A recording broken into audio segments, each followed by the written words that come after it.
Hi, I'm Zibby Owens, and I am the host of this podcast, Moms Don't Have Time to Read Books. I am also a newly minted USA Today best-selling author of the novel Blank.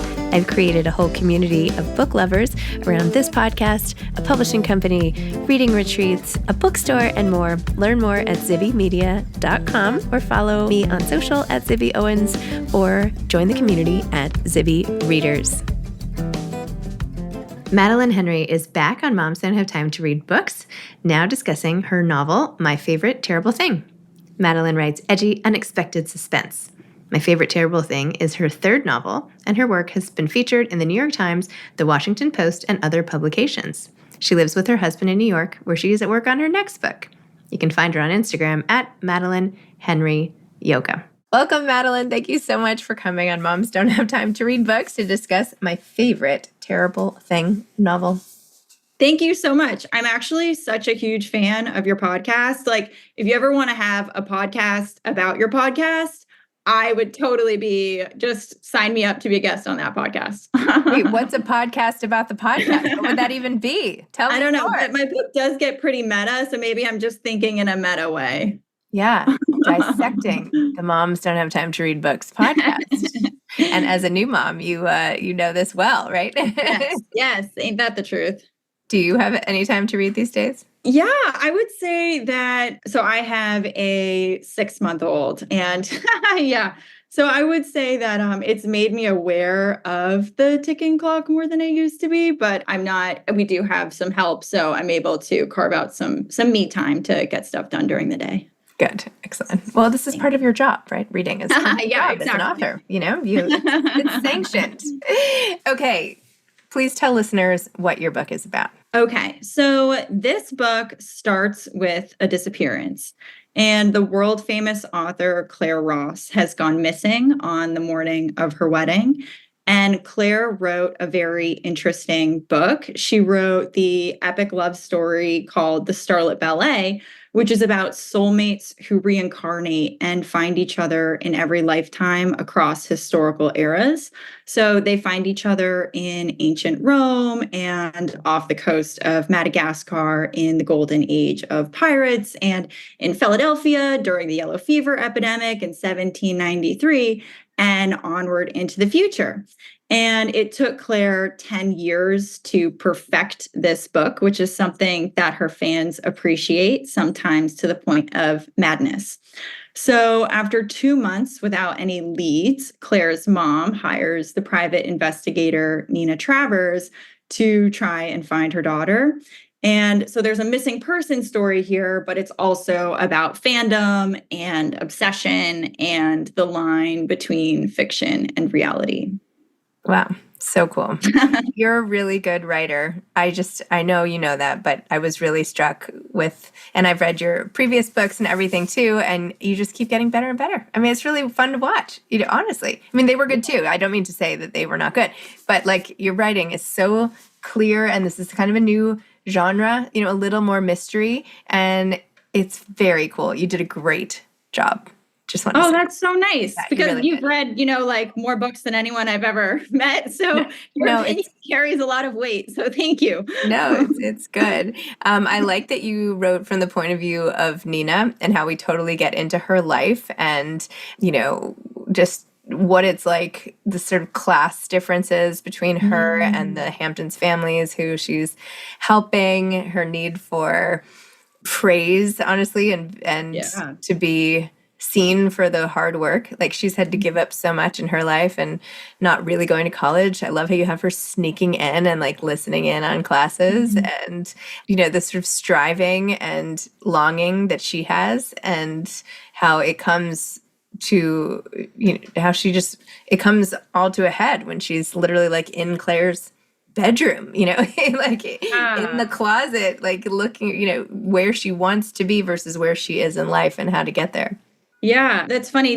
The first thing that I knew about Nina is that I really wanted her character to be overlooked and underestimated. And so Mm, that was the seed of Nina. And so I really played up the invisibility of her profession. And yep. so as a private investigator, her entire identity is subsumed by the details of the lives of others. And so there's no spotlight on her gifts or her internal world at all. And so I Mm, really just doubled down on that. And it's actually a thread that I see in other private eye novels. So in Nita Prose's The mm, Maid, it's not yep. a private investigator novel, but you see Molly be Hmm. overlooked and underestimated in a way that gives her not an advantage, but it gives her information that she wouldn't have otherwise, because Hmm. then people are less self-conscious around her and they're leaking information.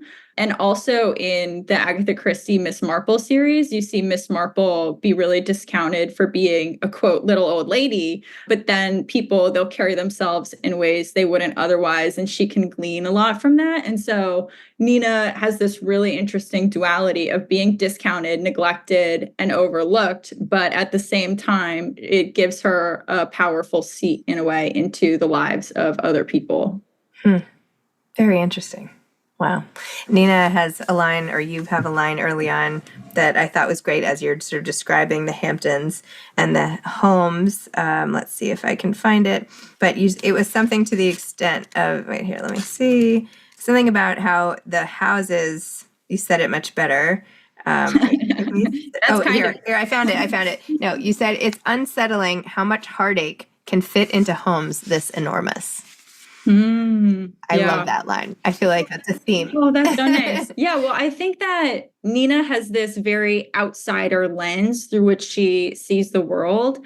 And I think that, yeah, I think I heard Ruth Ware say that there's a spark of herself in every character, and that's the spark that animates them. So she Mm, draws inward to find something to bring them to life. And I think that I've always wanted to be a writer. And I think maybe people who are born with that inclination have this outsider lens that's always going in the back of their mind, where they always have one foot out of the situation, kind of watching and looking in. And so I think I drew on that in creating Nina. And that was maybe the spark that helped bring her to life. hmm. The setting is great in and of itself, and the way you describe the Hamptons, and let people in, and how Hamptons wardrobes would look, and just all of it. Tell me about the setting and the role of that. Yeah, so this book takes place in East Hampton during the off season, importantly, which is not a window into the Hamptons that I see very often. You always see the crowded Hamptons, the happy Hamptons, the Hamptons house on reality TV. But this is the desolate Hamptons, and it is the gray, sparse beaches, gray water, damp sand, rustling dunes part of the Hamptons. And so I thought that was really interesting to focus on because I hadn't seen it really be a focus before. And I think that I loved the mood of it because the mood of this novel is very grave. It's very serious. And I loved that the setting just created that atmosphere naturally. Hmm. And it's funny, this is my third novel. And I think that all of my novels tend to be a little bit more serious than they're ever presented as. Like my first book was categorized as a romantic comedy, despite having just a flirtation in the book and then it being really a workplace comedy. And so it's just, my books are always pretty, intellectual and serious. And so in this case, the setting is doubling down on this and saying, this book is saying things like, this is not a romantic comedy. So you get that in the setting. That's true. Well, the cover does not suggest romantic comedy at Yeah, all. that's true. So that's good. Yeah. Yeah. Tell me about the title. Oh, okay. So the title, this was not the original title. So Claire's book is called The Starlit Ballet. And so that was my working title for a lot of this book's life. And then getting into it with my editor, who's someone you know intimately as your editor Yes, for Carmen. Blank and Overheard, which I'm really excited about. Oh, thank you. And so she said, maybe there's a more suspenseful title. And I agreed immediately. I said, who's going to read The Starlit Ballet? I don't know.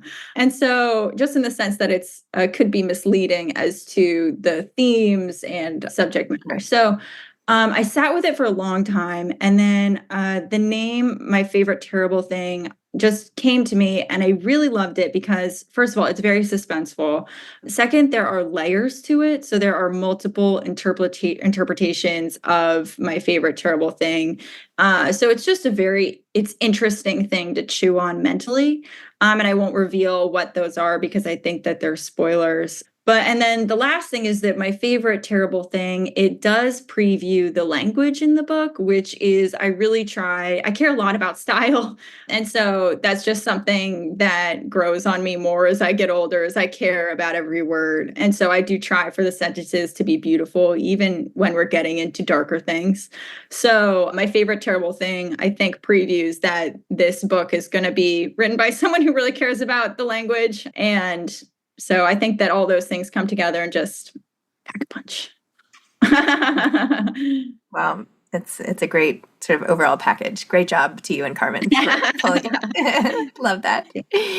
You do another good job probably. Well, you probably wrote this before you had your child, but the mother child, the everyone's fear that something will happen to their child, and the way you portray the mom in the book and her sort of devastation and not being able to go in the room, and just the not being able to sleep in the house, and like all the little things that you would think, well, what would happen if your daughter were to disappear on her wedding morning? Like, how would you deal with that? Like, what would that feel like to you?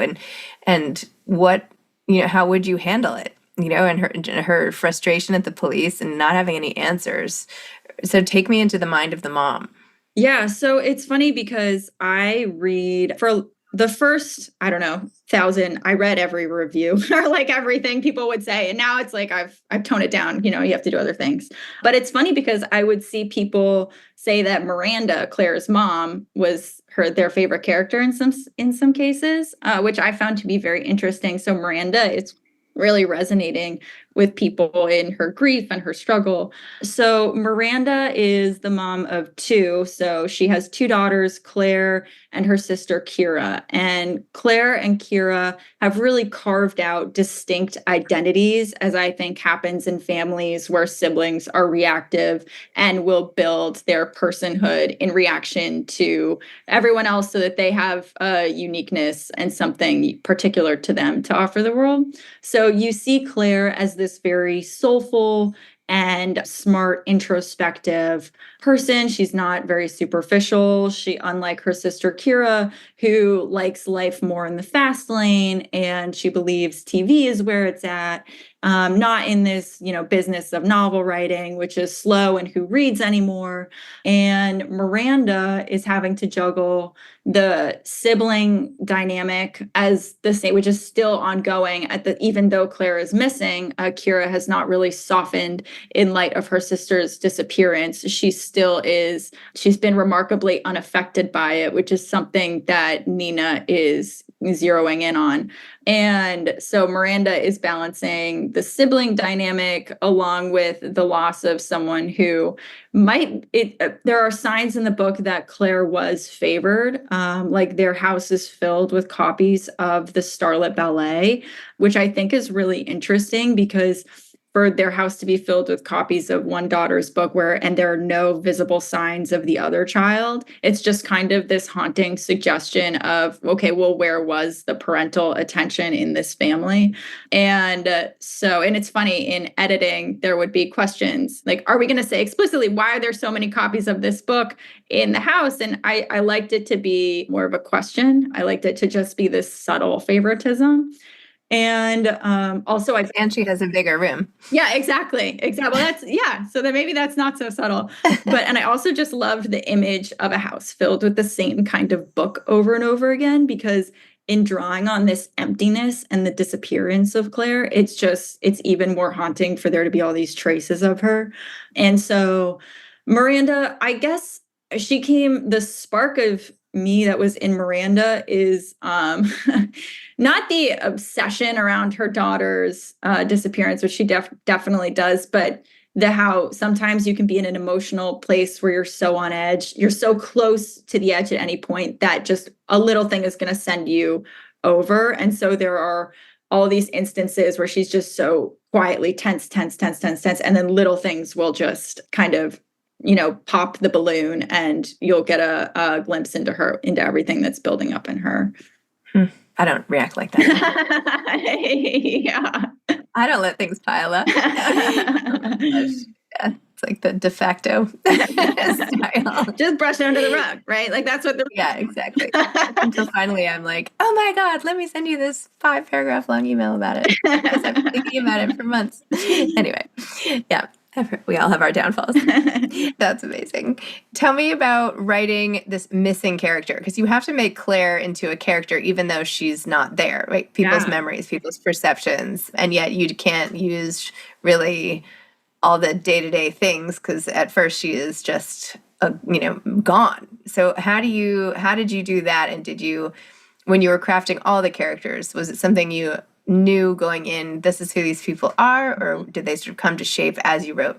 Yeah, so that's really interesting because one of the things that this book meditates on is on our cultural icons, on the extremely successful artists who we elevate, and what are those people really like. And so it's interesting to have Claire as a cultural icon and as the main character in this book. She is put together through what everyone else says about her. So you put her together in your mind through the opinions of her family, through the text of her book, but you never actually meet her. And I think it's really similar to, so that's how you get to know her as a missing character, but it's really similar to how we construct our own cultural icons, in that we don't know these people at all, but we have such strong feelings of them based on what other people have said about them and based on their own work. And so I thought that was a really interesting parallel, where we are getting to know Claire the same way we get to know all of the people on the Billboard Top 10 and all of the best-selling authors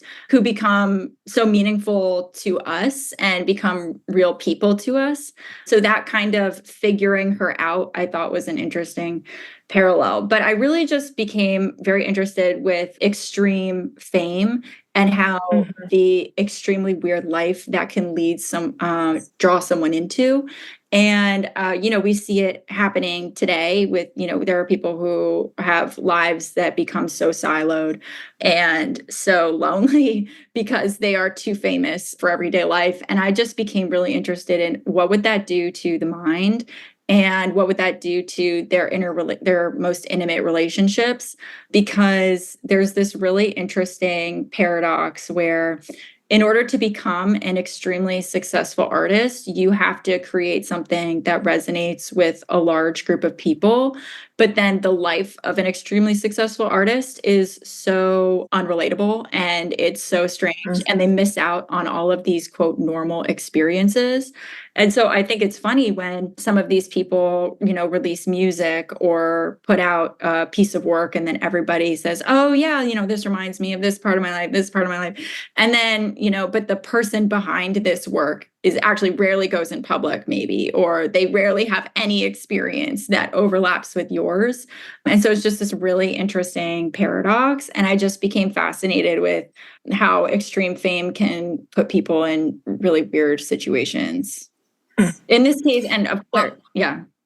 But I feel like that is what Taylor Swift does so well. I know. Right? I mean, she has a new life. Like, first of all the famous people were not always famous. I mean, some people are born into fame, but most people have achieved something, so they at least have a stable of years to sort of fall back on. But I feel like Taylor Swift is so, like, I'm still living it. I'm still just like you. I'm excited that you're liking it. Do you feel like that? I don't know. You maybe not. Yeah. No, I definitely think that. I think in Claire's case, people can project certain things onto her because her work resonates with them. But her life is that she rarely goes out in public, and she has just a whole bunch of weird idiosyncrasies that she has to live with because of her fame. And to focus on an extremely successful author is really, it's not always the case in reality, right? Like there are so few authors who ever achieve real popular fame. I mean, Mm-hmm. I think that the number of people who would recognize John Grisham or James Patterson walking down the street is really, really small. Yep. And most people, I think, don't really have personal connections with the authors of the best-selling series. Mm-hmm. It's really the exception to the rule. So to make Claire that kind of famous, it Yep. is unusual, Mm-hmm. but I was really fascinated with what that might look like for an author. Yeah. And the downsides of it as well. Oh, yeah, absolutely. So Claire has this very particular kind of fame where, because normally in the fiction world, the fandoms are for characters. And so you'll see Potterheads dress up as Harry Potter and Hermione Granger. And then I think they're called ringers, actually, Lord of the Rings fans, just in Oh, fact. okay. They'll dress up as characters as well. But in Claire's case, her fans will dress up as Claire. So their fandom supersedes the characters Mm-hmm. and becomes a fandom for her personally. So it's sort of an unusual situation, but that's I guess why it's worth writing about, because if it was something everyone were familiar with, it wouldn't be as fresh. Yeah. Interesting. Same thing with like Colleen Hoover. I mean, everyone's reading her books, but they Yeah. know what she looks like, and interesting. Yeah, Yeah. definitely. My theory is like they should be. You should know who they are. Like they Mm, should be recognizable. Why aren't they? yeah. Like why not have authors achieve fame in the same Mm, way? Like why aren't we taking pictures of their outfits or mm. like wouldn't that just elevate what they're doing and bring even more people to them? But maybe not. Well, no, I've heard you say that authors are rock stars. I think that taps into the same idea. And so I've heard you say that before. And I think someone else on your podcast replied, well, authors don't want to be rock stars. Authors want to be anonymous or something to that effect. And so to each their own. But you're right that the fascination, it does not extend to authors as much.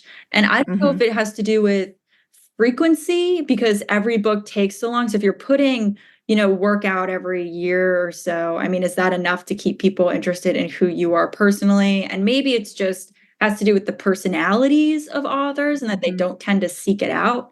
And, because if you're really focused on the work itself, which is solitary and, word based, you're not out campaigning. You're not out putting your face places. You don't have tours to the extent that pop stars do. So maybe it's a mix of the personalities that are drawn to it and the nature of the work. But I agree that there's definitely the potential for that kind of reality to develop where authors are rock stars. It hasn't really caught on. Yeah. Maybe I should, put down the what's that, flag or whatever, the torch that I'm trying to carry, Well, you've put it been down. you've been on a rock star tour. I mean, I don't know Oh, what percent through you are. You've been most recently in LA or I know. I know it's crazy. But I also feel like getting out and meeting people is the most effective way to get the word out about what you're doing. Like how it hasn't I mean, what is your plan for touring for this book and everything? yeah, so this is my first time with first book with a new publisher, and so I'm actually only doing virtual for Hmm. tour wise. There's a launch event on April 30th, which is virtual, where Liz Moore and I will be in conversation, hosted by Bookhampton. There are Hmm. details about that on my website, but. For my last novel, The Love Proof, it came out in 2021, so it was still pandemic era, and so that was all virtual events as well, but I did between 60 and 70 virtual events, which includes Wow. bookstore Zooms. And I think you have real context for what that number means. Yep, that's a lot of scheduling. That's a Yeah. lot of zooming. Yeah, Yeah. it's a lot of But time. it's Yep. honestly, it's so fun to meet Hmm. people that you otherwise would never meet in your whole life, and Hmm. to talk with people about your book. I mean, it's an incredible privilege and it's extremely fun. But I think that I wanted to feel out what this new publisher would be like before I signed up for, you know, a bunch of stuff. So I have another book coming out with them next year, and so I'll maybe learn from this experience. But What is that book? so that book is, I won't say too much about it, except that those who enjoyed My Favorite Terrible Thing will probably like the next book. And so that is about a wildly creative painter named Devin who is newly engaged. And I say that it's for anyone who has ever grappled with the question, are my in-laws insane or am I? And so it is sort of an insidious, dark labyrinth of mounting suspense and suspicion between her and her new in-laws. That is a great premise. Wow. Yeah. Good for you. Everybody loves an in-law story. So, yeah. So exciting. Thanks. And what advice do you have for aspiring authors?